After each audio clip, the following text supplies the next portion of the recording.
But first, we're just hours away from learning about the fate of State Senator Tony Mendoza, accused of sexual harassment. Democracy itself is very aspirational.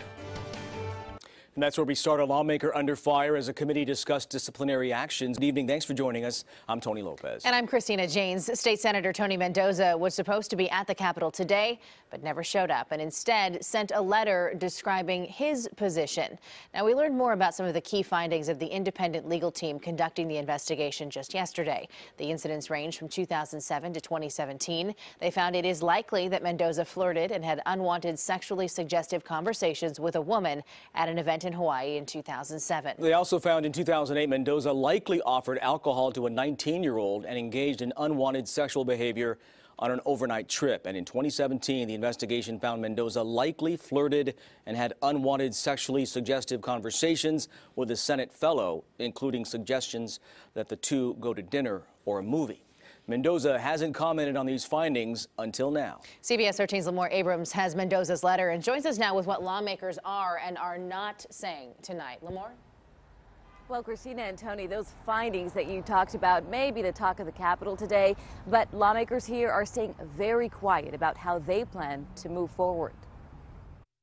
These are very difficult things to look into. The Joint Rules Committee, which Assemblyman Ken Cooley chairs, making no mention of embattled Senator Tony Mendoza. But lawmakers say disciplinary action is the next step forward. It's sad to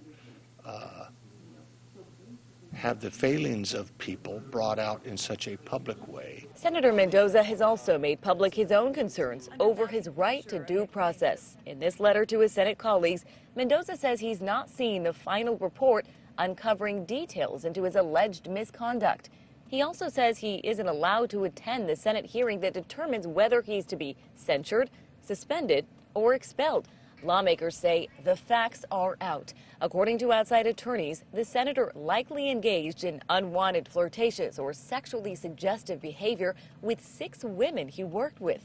And they say, regardless of how Mendoza is disciplined, his case will set a precedent here in the legislature. It is important for our democracy to uphold high standards. But Cooley is not commenting on his closer colleague in the Assembly, Assemblywoman Cristina Garcia.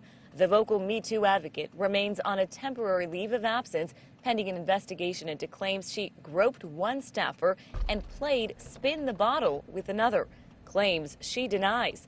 But as Mendoza ramps up his defense, sources say they're preparing for an uncomfortable discussion deciding his fate. And that discussion is expected at the Senate's regularly scheduled hearing tomorrow morning. Much more to come on this. Lamore Abrams at the state capitol for us. Lamore, thank you.